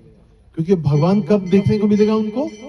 शाम के समय, गोधूली बेला में जब गायें आएंगी लौट के, तब भगवान के दर्शन होंगे, राइट। मगर जब वन से भगवान लौट के वृंदावन आते हैं, तो पेड़, लताएं, वृक्ष और गोप जो है वो उदास हो जाते हैं, क्योंकि अब भगवान के दर्शन कब होंगे? नेक्स्ट डे, जब भगवान गाय को आएंगे। तो कितना विरह हो गया गोपियों के लिए सारा दिन, और वनवासियों के लिए, ब्रजवासियों के लिए सारी रात, सारा दिन सारी रात। तो ये हमारे लिए क्या लगता है? ठीक है, बच्चा आजकल क्या होता है, बच्चों को माँ भेज के उसकी चलो जान छूटी, अब ये थोड़े दिन स्कूल जाएगा, मैं घर का काम कर लूंगी। माँ ऐसे सोचती है ना। That's not the feeling of ब्रजवासी। मैंने पिछली बार भी बताया था कि ब्रजवासियों के लिए भगवान को अपलक देखना है, मतलब they do not want to miss even one blink of the lid. ये पलकें जितनी देर बंद होती है और खुलती है नेचुरली, आपको कभी पता चलता है आपने कब पलक बंद की और खोली? मगर गोपियों को भगवान को नहीं देख पाना इतनी भी देर जो है उनके लिए असहनीय है। हम नहीं समझ सकते ये सब बातें, है ना। तो इसलिए गोपियां जो है इस क्रिएटर ब्रह्मा जी को श्राप देती हैं, कर्ज करती हैं, हे ब्रह्मा तुम कितने निकम्मे हो, क्या क्रिएशन किया, ये पलकें बनाई क्यों तुमने? क्योंकि जितनी देर ये झपकती है और उतनी देर हम भगवान को नहीं देख पाते। ब्रह्मा जी बोलेंगे क्या है व्हाट टू डू। मगर जो है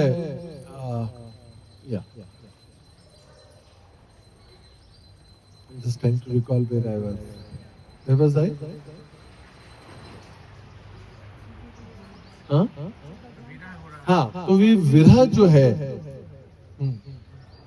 सॉरी यार मेरे पास फ्रेश नहीं रहा दिमाग से या तो ये विरह जो है इतना भी, हाँ तो ये जो गोवर्धन लीला का प्रयोजन ये था कि फॉर 7 days and 7 nights सारे ब्रजवासियों ने किसका आश्रय लिया? गोवर्धन का।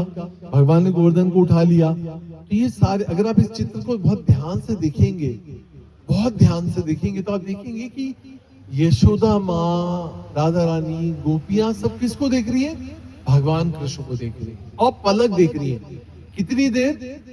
7 दिन 7 रात तक और पलक देख रही है। न भूख, न तन की इच्छा, मतलब न तन का होश, न नींद, न शौच, किसी भी शारीरिक आवश्यकता की आवश्यकता नहीं है। जब ये ब्रज में गोवर्धन लीला है, इसमें, और अगर आप भागवतम का थोड़ा बहुत जानते हैं कि कैसे जब शुकदेव गोस्वामी ने इस कथा को 7 दिन 7 days वहां पर भी कहा, तो जो ऋषि मुनि वहां पर एकत्रित हुए थे शुकदेव गोस्वामी और परीक्षित की कथा सुनने के लिए, वो लोग भी इस कथा को 7 दिन और 7 रात सुनते रहे विदाउट बॉडीली नीड। मगर हमारी स्थिति क्या है? Many of you would be thinking 10:30 हो गए, प्रभु जी तो बोलते रहेंगे 11 बजे, उसके बाद में आरती गोवर्धन होगा, 11:30 के पहले तो प्रसादम मिलेगा नहीं। और अगर पता चले कि आज प्रसाद है ही नहीं तो क्या होगा? नेक्स्ट संडे आएंगे नहीं आप लोग। हमारी ये चेतना है, शारीरिक चेतना में हम लोग। मगर यहाँ ये ब्रिजवासी जो है ये देहात्म बुद्धि से परे हैं, और यही हमें सीखना है कि जब हम भक्ति के उस स्तर पे आएंगे, जब हम साधना, तब नींद, भूख, प्यास, शौच, ये सारी आवश्यकताओं से जीव जो है वो परे हो जाता है। कोई ध्यान में बैठता है, उसको पता ही नहीं चलता कि कब दिन हो गया, कब रात हो गई, कब सुबह हो गई, कब शारीरिक चेतनाओं से आदमी देहात्म बुद्धि से परे हो जाता है। क्योंकि हमारा स्वरूप क्या है? एक्चुअली जीवेर स्वरूप है कृष्ण नित्य दास।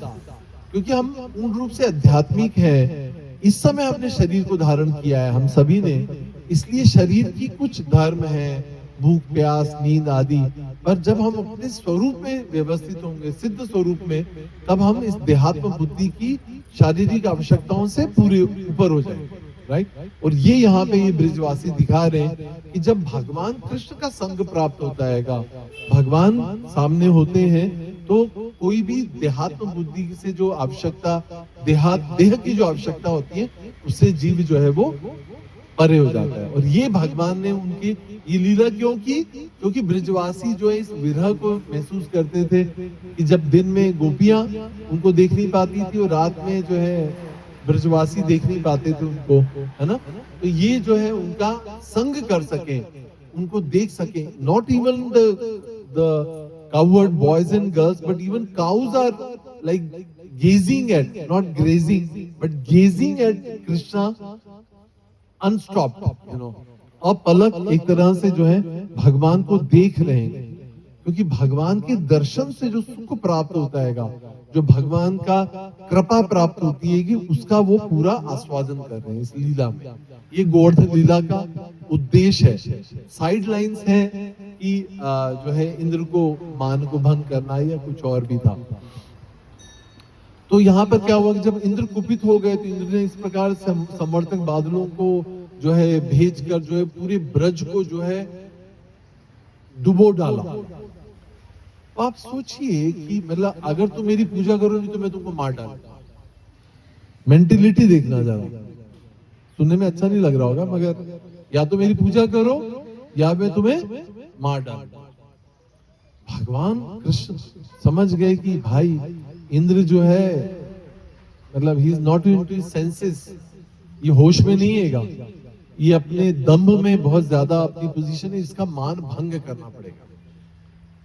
तो अब मतलब भगवान ने ये जो है गोवर्धन को उठा के उन सबकी रक्षा की, और इंद्र ने जो है ऐसा जो है संवर्त वालों को कहा कि और बारिश करो और हवा भेजो, मगर भगवान ने क्या किया, अपने सुदर्शन चक्र को छोड़कर पूरा गोवर्धन के ऊपर सुदर्शन चक्र जो है वो घूम रहा था, जिससे पूरा पानी जो है वो भाग रहा, दूर दूर मतलब हो रहा था, और कोई बादलों का पानी और कुछ भी जो है हवा वहां पर आ नहीं रही थी। और इस तरह से जो है यू कैन इमेजिन कि सुदर्शन जो है किस प्रकार से भगवान और भगवान के सुदर्शन जो है ब्रजवासियों की रक्षा प्रदान कर रहे थे, है ना। तो ऐसा मैंने लेक्चर में सुना था बहुत ही सुंदर कि अगर हम कोई यहाँ पे टाइल्स उखाड़ेंगे तो नीचे क्या निकलेंगे, कन खजूर यू नो कैटअप जो है बहुत सारे कीड़े मकोड़े दीमक। मगर गिरिराज जी के साथ ऐसा नहीं था। जब गिरिराज जी को उठाया गया तो everything was lush green, everything was favourable there, है ना। तो सारे ब्रजवासियों ने वहां पे आश्रय लिया और भगवान ने उनकी रक्षा की इस प्रकार से जो है। मगर एक बहुत सुंदर बात यह है कि वहां पर ये यथा माम प्रपद्यन्ते ताम से भजामि, मतलब क्या होता है, ये यथा माम प्रपद्यन्ते, जो मेरी शरण जिस भाव से लेता है मैं उसके साथ उस अनुपात में उसका रेसिप्रोकेट करता हूं। ये यथा माम प्रपद्यन्ते ताम से भजामि, है ना। भगवान भगवद गीता में कहते हैं सब प्रिंसिपल्स हैं, thumb rule. Bhagavad Gita is like formulas है ना, फॉर क्या बोलते हैं इसे, हैं ये इक्वेशंस हैं।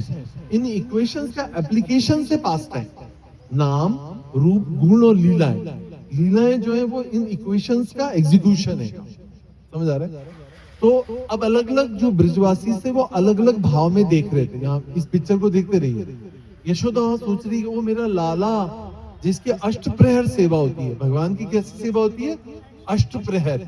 एक प्रहर कितने घंटे का होता है, 3 घंटे का। 8 3 24, 8 या 24 टेबल आता है ना, 8 या 24, तो 24 घंटे होते हैं हमारे पास। तो भगवान की सेवा कितने कितने घंटे में होती है, कितने लोग तैयार है करने के लिए, नींद ही नहीं पूरी होती अपनी तो 9 घंटे में तो हो गई सेवा, नहीं होगी। तो भगवान की सेवा कैसी होती है, अष्ट प्रहर। हर 3 घंटे में भगवान को क्या चाहिए, लाडू माखन मठरी। कौन तैयार है आप में से, है कोई तैयार? अपनी कोई पता नहीं है, टिफिन खाना पड़ता है, जला सड़ा जो है, नॉट पॉसिबल, राइट। इसलिए भगवान कृष्ण की सेवा जो है हम एक ही सेवा कर सकते हैं, वो है हरे कृष्णा कृष्णा कृष्णा हरे हरे, हरे राम राम राम हरे हरे। तो हमारे लिए कलयुग के जीवों के लिए अष्ट प्रहर सेवा क्या है, बस भगवान का नाम सिमरन कर। आप लोगों की बस की बात है, वो टेंपल में हो सकती है, गृहस्थ लोग कर सकते हैं। यशोदा मां सोचती है कि मेरे लाला को मैं हर 3 घंटे में खिलाती हूँ। छोटे बच्चों का आपको पता है, आप लोग के घर में कुछ अड़ बच्चा हो तो बच्चे थोड़ी थोड़ी देर में खाते हैं, आधा खाते हैं, आधा गिराते हैं, आधा जूठा छोड़ जाते हैं, फिर खेलने चले आते हैं, फिर आके 3 घंटे बाद माँ को बोलते हैं मम्मी मम्मी भूख लगी। मैगी नहीं मांग, मतलब मैगी मांगते, भगवान मैगी नहीं मांगते थे, पर यशोदा माँ जो है हर 3 घंटे में खिलाती है भगवान को।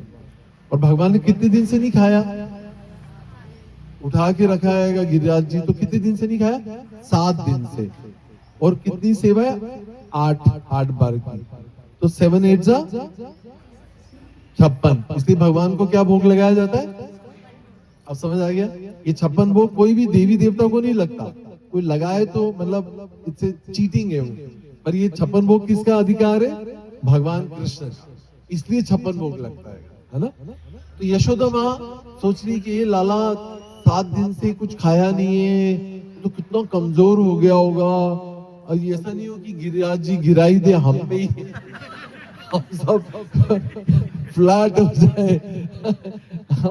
तो जो है यशोदा मां सोचती है कि ठीक है लाला, 7 दिन बाद जो है देखो खूब 56 भोग लगाऊंगी, तो क्या होता है, अन्नकूट होता है ना। गोवर्धन पूजा में क्या होता है, अन्नकूट होता है, उसमें भर भर के दाल चावल माटी, मतलब मठरी खीर अभी लगेगी, चिंता मत करिए, दर्शन होंगे आपको। तो वो सब जो है भोग लगता है। गोपियां सोच रही थी कि कृष्ण तुम्हारा हमको इतने दिन से जो है मिलन नहीं हुआ, हमारा अंग नहीं लगाया आपने। ब्रजवासी सोच रहे थे, जो गोप थे, है ना, जो गोपगण गोप सखा थे, वो सोच रहे थे कि तुम जो है थक गए होगे। तो वो लोग क्या कर रहे थे, अपने अपनी डंडियां लगा रहे थे, अपने अपनी लाठियां गिरिराज जी को लगा रहे थे। तो भगवान ने उनको मजा चखाने के लिए क्या किया, अपनी उंगली को थोड़ा सा नीचे कर दिया। तो पता चला कि जो है नीचे ही आने वाला है, तो भगवान ने उसको बचा लिया। राइट। तो इस तरह से भगवान, क्योंकि भगवान ऐसे देख रहे हैं, सबके साथ रेसिप्रोकेट कर रहे हैं, वन टू वन। ऐसा हम नहीं कर सकते। If I am looking at you, I am not looking at her, या I am not looking at them, but Krishna is भगवान, इसलिए वो साइमल्टेनियसली सबके साथ आदान प्रदान करते हैं। क्योंकि भगवान कहाँ है, यहां भी और वहां भी। तो भगवान जानते हैं कि यहाँ क्या चल रहा है, और भगवान वहां से हमको रेसिप्रोकेट करते हैं। इसीलिए जब हम भगवान के विग्रहों के सामने जाते हैं, तो कभी कभी हमको लगता है कि अरे तू जरा नीचे बैठ, भगवान मेरे को दिख नहीं रहे, या भगवान मुझे नहीं देख पा रहे हैं। तो ऐसा नहीं होता, भगवान सबको देख रहे होते हैं, बट प्रोवाइडेड आप पिलर के पीछे नहीं छुपे हो। इसलिए क्लास में बोलते हैं कि पिलर के पीछे नहीं छुप के दे बैठना, है ना, सामने आना, ताकि भगवान सबके साथ आदान प्रदान कर रहे होते हैं। हर व्यक्ति प्रार्थना कर रहा होता है, अपनी लिस्ट दे रहा होता है, भगवान नोट कर रहे होते हैं, है ना। तो इस तरह से जो है भगवान सबके साथ आदान प्रदान करते हैं। ये यथा माम प्रपद्यन्ते ताम से भजाम्यहम्। भगवान इस तरह से उस लीला में जो सबके साथ आदान प्रदान कर रहे थे, है ना। वो प्रेम का आदान प्रदान था, ब्रजवासियों की तरह, हमारी तरह नहीं। मतलब मांगी लाल लोग नहीं थे वहां पे। सेवादार थे, भगवान की सेवा कर रहे थे। हम लोग मांगी लाल हैं, मंदिर में आते हैं भगवान के लिए, टन भगवान, लिस्ट 1 2 3 4, किराने की लिस्ट की तरह भगवान को लिस्ट दे देते हैं। ऐसा नहीं, ब्रजवासी भगवान की संत, वो ये सोचते हैं कि भगवान को कैसे आनंद दिया जाए, आनंद कंद का आनंद वर्धन कैसे करें, ये ब्रज भाव है ना। तो इस प्रकार से जो है भगवान ने जो है ये गिरिराज गोवर्धन, जिसको बोलते हैं गोवर्धन लिफ्टिंग पास टाइम के द्वारा जो है अलग अलग भक्तों के साथ प्रेम का आदान प्रदान किया। Let me see if I remember anything from my notes.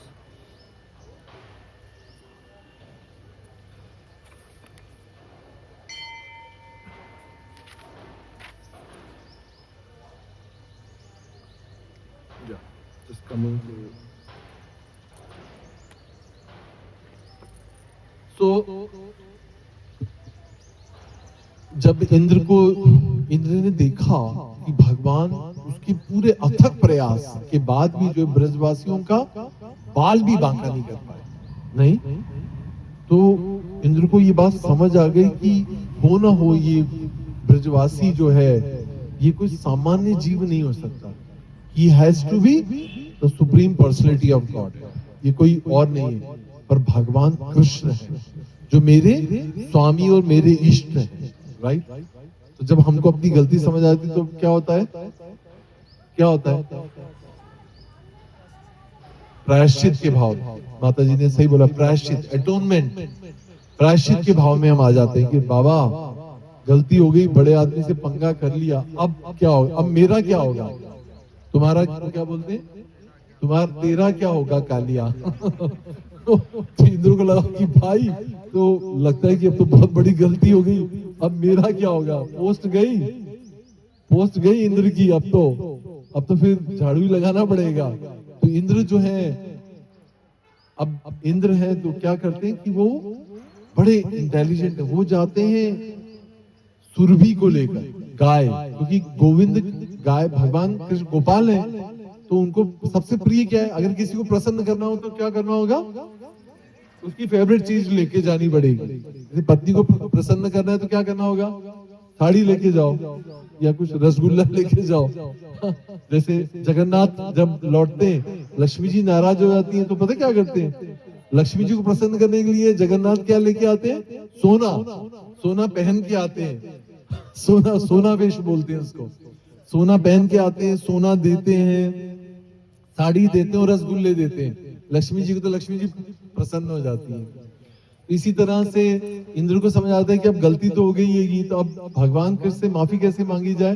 तो वो गाय सुरभि को प्रार्थना करती कि सुरभि अब तुम ही बचा सकती हो मुझको, है ना। तो भगवान मतलब भगवान को प्रसन्न करने के इंद्र एरावत से सुरभि को लेकर जो है गोविंद कुंड पे, जहां हम लोग गए थे, do you remember, any of you remember Govind Kund? नहीं, आप लोग गए थे ना गोवर्धन पर्वत पे लास्ट ईयर तो गए थे हम लोग। इतनी मेमोरी नहीं गए थे, चलो ठीक है, बोला तो सही। तो गोविंद कुंड है जहां पर जो है इरावत की ने जलाभिषेक किया था भगवान का। अगर आपने ऐसा देखा होगा कहीं चित्र कि भगवान कृष्ण ऐसे हैं और ऐरावत अपनी सूंड से भगवान के ऊपर गोविंद कुंड से जलाभिषेक कर रहे हैं, और भगवान जो है इंद्र सॉरी जो है सुरभि को ले के भगवान को लेकर जाते हैं, और सुरभि भगवान को प्रार्थना करती है कि भगवान इंद्र ने जो है गलती कर दी है और वो क्षमाशील है। तो अगर आपको याद होगा तो इंद्र जो है इसी प्रकार से बहुत आंखों में आंसू लेकर हाथ जोड़कर घुटनों के बल जाके भगवान से प्रार्थना करते हैं, जिसको भागवत में बोलते हैं prayers offered by Lord Indra, है ना। तो वो बहुत सुंदर प्रेयर्स है, जैसे कुंती महारानी की प्रार्थनाएं, ब्रह्मा जी के द्वारा प्रार्थनाएं, ऐसे इंद्र के द्वारा प्रार्थनाएं अर्पित है। These are called prayers offered by Indra. और फिर these are called as forgiveness prayer. क्या बोला जाता है? Forgiveness prayer. वो पढ़ना चाहिए क्योंकि हमने भी बहुत गलतियां की हैं और कर रहे हैं अभी भी। क्योंकि जो भी हम मानव जीवन, बहुमूल्य मानव जीवन में छोड़कर इंद्रिय भोग के पीछे हम भाग रहे हैं, और हम इंद्रिय भोग में मग्न होकर कृष्ण भक्ति को नहीं कर रहे हैं, तो वो जो पावरफुल फॉरगिवनेस प्रेयर्स हैं वो पढ़ने से, उसको स्तुति करने से जो है हम भगवान से अपना संबंध जो है स्थापित करते हैं, और we beg for forgiveness, right, like that. So thank you very much. So much can be said. 4 chapters का गोवर्धन लीला मतलब बहुत ही विस्तारित है। उसका अगर एक चैप्टर का एक पार्ट भी लिया जाए तो दैट विल बी 1 क्लास। तो उसको एकदम सम अप करना वैसे इतना आसान नहीं था, but time is running, it's 11:45। we'll have Prabhu, what is the time, how much time, are you ready? Huh? It's too long. Too long. It's too long. Anyway, चलिए ठीक है, थोड़ा और एक्सटेंड करते हैं, पता नहीं प्रभु इज टेकिंग टाइम। तो थोड़ा सा can you be quick mind प्रभु, थोड़ा क्विक करिए, try make it little early. आरती थोड़ा सा जल्दी करिए। तो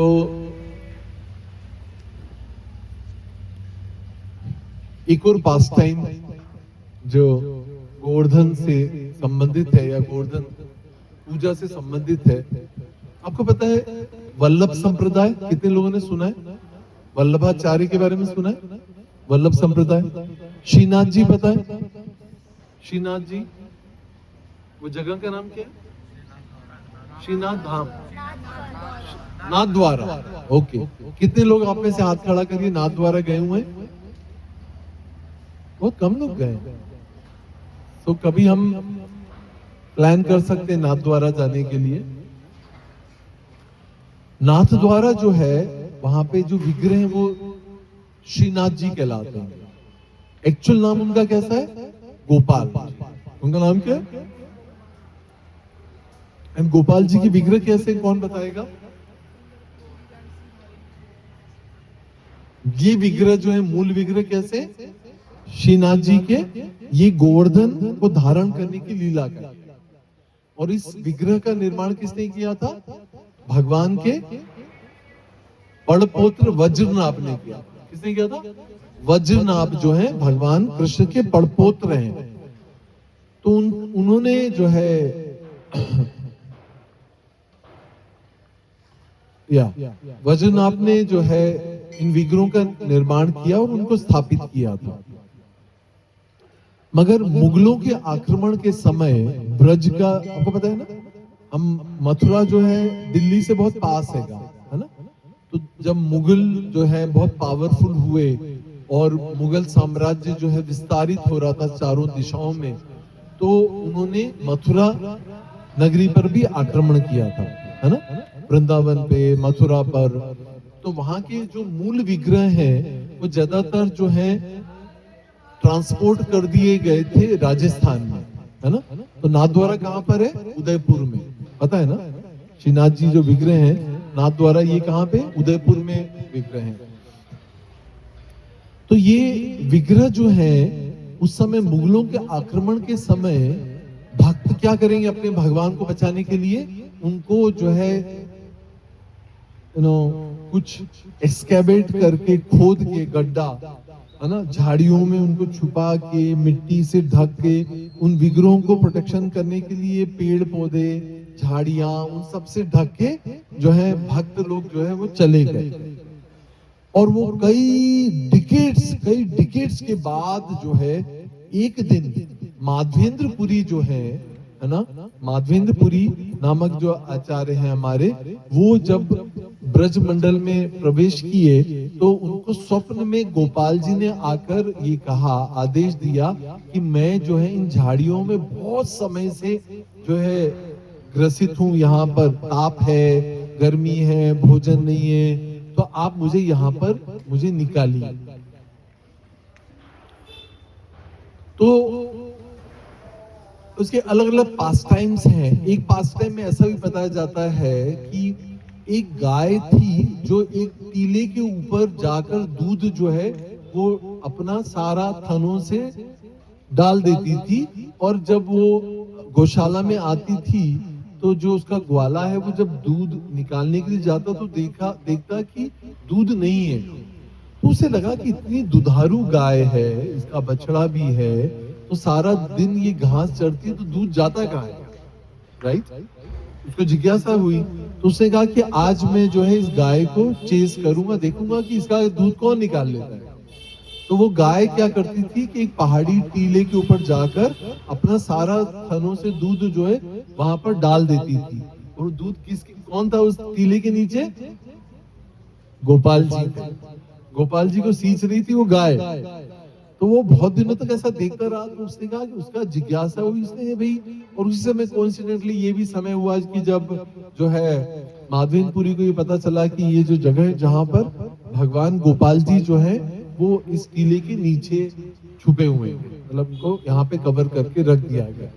पर भगवान अपने खाने पीने की व्यवस्था कर लेते हैं, ये बात समझ आती है। तो फिर क्या हुआ कि जो है माधवेंद्रपुरी ने ब्रजवासियों को बुलाया, वो लोग जो है फावड़ा, गेती, सब्बल लेकर वहां पहुंचे उनके साथ, और धीरे धीरे सेफली उन्होंने उस जगह को खोदा। और खोद कर जो है जब देखते हैं कि इतने सुंदर विशाल गोपाल जी के विग्रह हैं, आप लोगों ने देखा गोवर्धन श्रीनाथ जी के जो विग्रह, वो मूल विग्रह जो वहां से प्राप्त किए गए। तो कैसे फिर वहां से जो है जब भगवान के दर्शन हुए तो सब बैलगाड़ियों पे रख के भगवान की जो विग्रह हैं उनको लाया गया, उनको जो है गोवर्धन के ऊपर स्थापित किया गया। तो एक्चुअली अभी भी आप जब जाएंगे तो वहां पर उनकी प्रतिकृति मतलब क्या बोलेंगे? प्रतिकृति समझते हैं? मतलब उनकी फोटोकॉपी, रेप्लिका, एग्जैक्टली उनकी रेप्लिका विग्रह जो है अभी भी आप जब गोवर्धन परिक्रमा करेंगे तो वहां पर गोवर्धन पर्वत पर एक मंदिर है जहां पर भगवान गोपाल की रेप्लिका डीटीज है, पर मूल विग्रह जो है वो श्रीनाथ जी में है, ऐसा। तो जो है उस समय माधवेंद्रपुरी ने जो है उन विग्रहों को ले जाकर वहां पे स्थापित किया। जैसे ये किसी भी विग्रह को रखते हैं तो पीछे सपोर्ट के लिए एक बड़ा विशाल पत्थर रखा जाता है, तो ऐसा रखा गया, आगे विग्रह रखे गए। फिर भगवान ने उनको आदेश दिया कि तुम कई घड़े सुरभि कुंड से भर कर लेकर आओ और उनका अभिषेक करो। तो भगवान का इस तरह से अभिषेक हुआ गोपाल विग्रहों का, और जो है चंदन लगाया गया, बहुत सारे द्रव्य पंचामृत से उनके विग्रहों का, जैसे दूध दही जैसे हम करते हैं ना छोटे लड्डू गोपाल के, तो ऐसे ही गोपाल जी बड़े गोपाल विग्रह के जो दूध दही घृत शहद है ना पंचामृत से जो है उनका अभिषेक किया गया। अब अभिषेक होने के बाद क्या होता है, भगवान को भोग लगाया जाता है। तो ब्रजवासियों ने जो है जो ये गोवर्धन पूजा के लिए जो सारा जो जो इंद्र पूजा के लिए जो सारा मिठाइयां बनाई हुई थी, सारा भोग बनाया था, वो सब भर भर के टोकरों में जो है लाया गया। और गोपाल जी के विग्रहों को दूध दही घृत और उसके अलावा खीर पायसम और बहुत सारी चीजें जो है मिठाइयाँ रोटी पूड़ियाँ पराठे चावल पुलाव कड़ी दही, मुंह में पानी आ रहा होगा पर नो प्रॉब्लम जो है, मगर वो सब जो है ऐसा पहाड़ बन गया। क्या बन गया, पहाड़ बन गया वहां पे। तो मतलब अगर आप सोच नहीं सकते, अगर जब सब लोग अगर लेकर आए तो यहाँ पे क्या बन जाएगा, पहाड़, चावल का पहाड़, दाल का पहाड़, हाँ मतलब दाल का बड़े बड़े बर्तनों में पहाड़ के समान हो जाएगा। तो ऐसा सब ब्रजवासी अपने घर से भरपूर जो है भर भर कर लाने लगे और वहां पर जो है गोपाल जी को जो है प्रार्थना की गई, क्योंकि गोपाल जी और गिरिराज जी अभिन्न है ना। तो ऐसा प्रश्न उठता है कि क्या गोवर्धन भक्त है या भगवान है, राइट, है ना? क्योंकि वो जो है हरिदास वर्य है, वो भक्तों में सर्वश्रेष्ठ है और भगवान भी है, क्योंकि भगवान स्वयं जो है उतने भोग को स्वीकार करने के लिए गिरिराज जी में प्रवेश कर जाते हैं। इसलिए he is not different from the Lord himself. इसलिए हम हमारे लिए बहुत विशेष बात है कि हम लोग चैतन्य महाप्रभु के फॉलोअर हैं, मतलब हम राधा रानी के फॉलोअर्स हैं। तो इस भाव में जो है हम गिरिराज जी, क्योंकि कृष्ण का स्वरूप है, इसलिए उसके ऊपर कभी भी पाँव नहीं रखते, उस पर कभी भी पाँव नहीं रखना चाहिए। इसलिए दो प्रकार की परिक्रमा होती है, एक होती है अंदर की परिक्रमा, एक बाहर की परिक्रमा। तो हमें बाहर की परिक्रमा से करना चाहिएगा। अगर हो सकता है हमने कभी